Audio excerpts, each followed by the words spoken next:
1976 সালে তৎকালীন বিমান বাহিনী প্রধান খাদেমুল ইসলাম এবং উইং কমান্ডার সহ 2 জন নিহত হয়েছিল বিমান দুর্ঘটনায়। এমনিভাবে প্রতি বৎসরে কম বেশি বিমান দুর্ঘটনা হয়। এটা কেন হয়, কিভাবে হয়? এটা কি কোনো ট্রেনিংয়ের ঘাটতি নাকি আমাদের খামখেয়ালি? এটা মনে হয় আমাদের ভেবে দেখা উচিত। এটা আমাদের অবশ্যই এই সরকারের নীতি নির্ধারক যারা আছেন তাদের প্রতি অনুরোধ, আপনারা এই জিনিসগুলিকে বের করুন, এইভাবে যাতে করে নিরীহ মানুষ যাতে আর কোনো প্রাণ না যায়। সম্মানিত নেতৃবৃন্দ, আপনাদের প্রশ্নের জন্য খুবই ধন্যবাদ।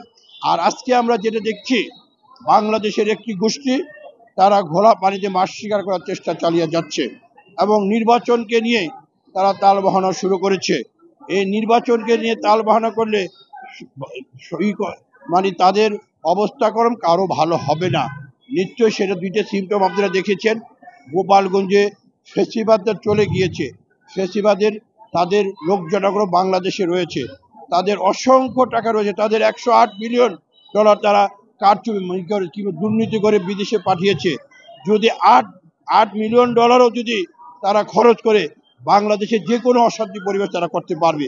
সেই জন্য এই সরকারের যেসব আইন শৃঙ্খলা যারা নিয়োজিত আছেন, আইন শৃঙ্খলা যারা দায়িত্বে আছেন, তাদের প্রতি অনুরোধ, সরকারের প্রধান ব্যক্তির কাছে অনুরোধ, আপনারা অবিলম্বে নির্বাচনটা ঘোষণা করে দেন।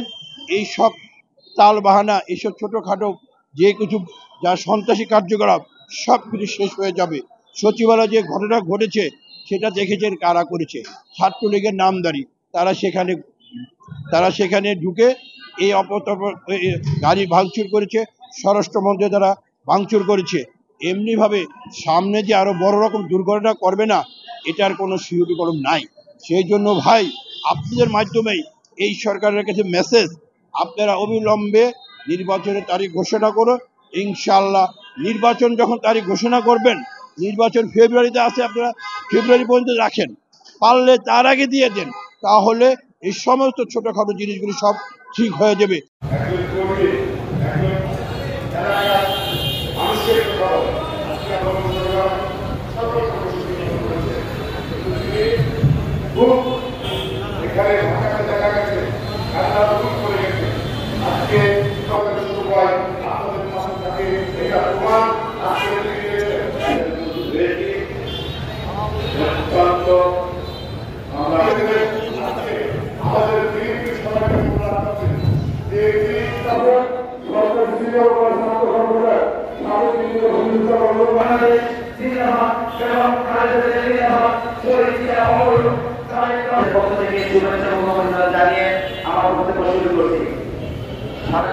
যন্ত্রণা এবং যেভাবে শিশুদের আত্মচিৎকার করে জানিয়েছেন যে একটা দোয়া মাহফিল আয়োজন করতে এত বড় একটা ঘটনা উনি